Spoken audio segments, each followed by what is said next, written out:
Qui dit fin du mois dit point info. Juillet touche à sa fin, il est temps de zoomer sur 3 actualités. Alors en juin, on avait plein de scandales. Là, je vais surtout faire un focus sur des questions éthiques. La première info touchera à l'accès aux médicaments, la seconde à la confidentialité des données, et enfin, on finira par quelque chose qui n'est pas vraiment nouveau, mais dont on espère voir le développement.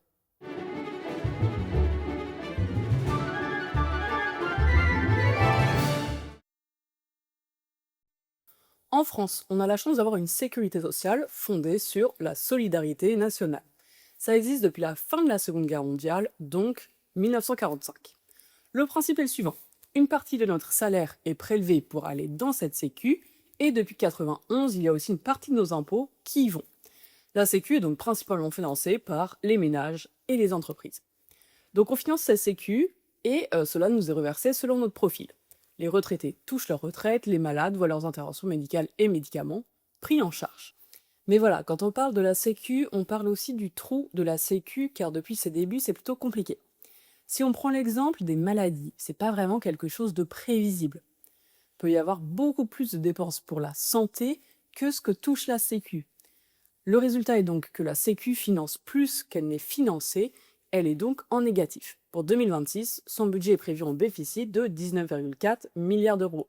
Au total, la dette de la sécurité sociale en 2025 était de 163 milliards d'euros. La question est donc comment réduire ce trou de la sécu? La réponse peut être via les franchises médicales. La franchise médicale, c'est la fraction non prise en charge par la sécu d'un médicament ou d'une consultation. C'est au patient de la régler. Il s'agit d'1 euro pour les boîtes de médicaments, 2 euros pour les consultations et 4 euros pour les transports médicaux.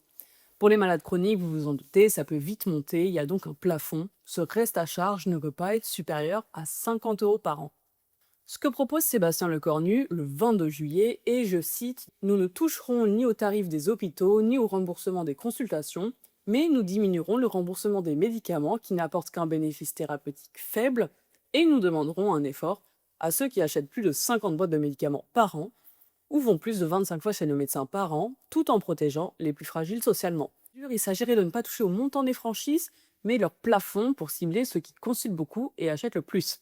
Évidemment, ça fait débat. L'accès aux soins devrait être garanti, sachant que l'on ne choisit pas d'être malade, encore moins d'avoir une maladie chronique.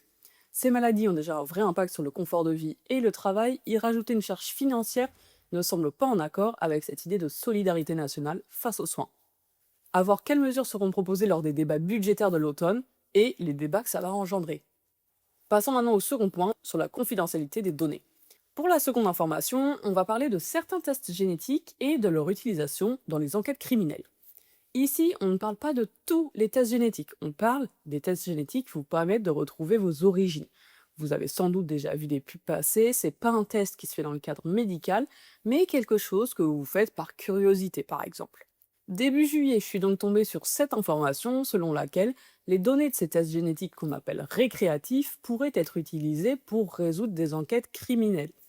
C'est quelque chose qui m'a un peu interpellée car j'avais l'information que ces tests étaient interdits en France depuis 2011.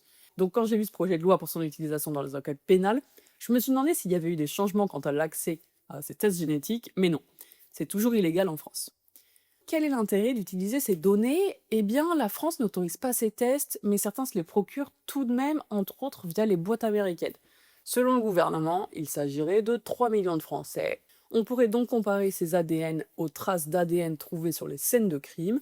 À terme, si c'est validé, cela permettrait de rouvrir les cold cases, qui sont des enquêtes non résolues qui sont au point mort, faute d'indices ou de preuves. Ce qui, entre guillemets, m'amuse, c'est que ces tests sont interdits en France pour diverses raisons, dont pour la confidentialité des données. Quand vous faites ces tests, vous n'êtes pas dans le système médical, il n'y a pas de secret médical, et vous ne savez pas toujours où sont stockées vos informations génétiques et qui y aura accès.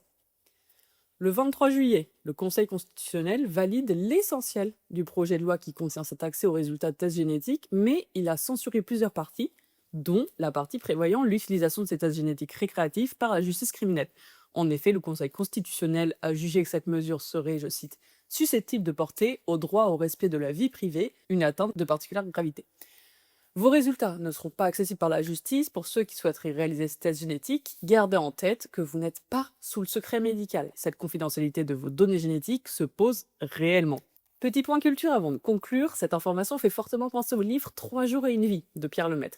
Donc si le sujet vous plaît et que votre liste de lecture est vide, je vous le conseille. Enfin, je voulais vous parler des patients partenaires. C'est assez fréquent d'avoir la sensation de ne pas pouvoir participer à la science et on peut parfois avoir l'impression que la médecine se joue sans les malades. C'est-à-dire que les médecins restent entre eux sans prendre en compte les avis des principaux concernés, les patients. Depuis des années et même des siècles, si on prend l'exemple de l'Angleterre, les patients prennent de la place dans la médecine.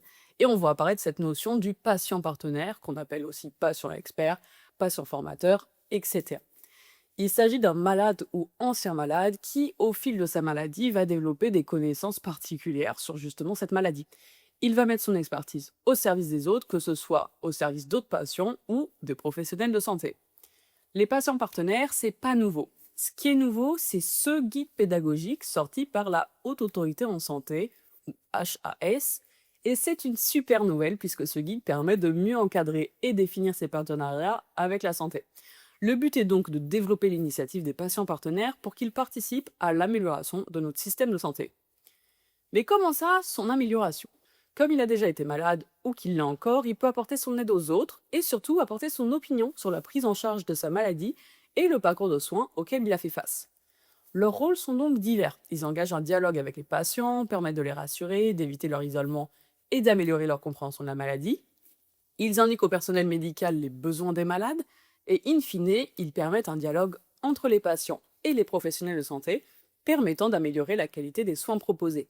Cette initiative est donc une nouvelle manière d'envisager les soins. Le patient ne se substitue pas aux médecins et aux équipes médicales, mais il les complète.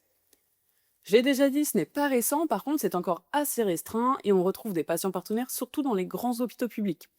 On espère donc qu'avec ce guide de l'HAS, les patients partenaires prendront plus de place au sein des services de santé afin de faire évoluer les soins, la recherche et aussi la formation du personnel de santé.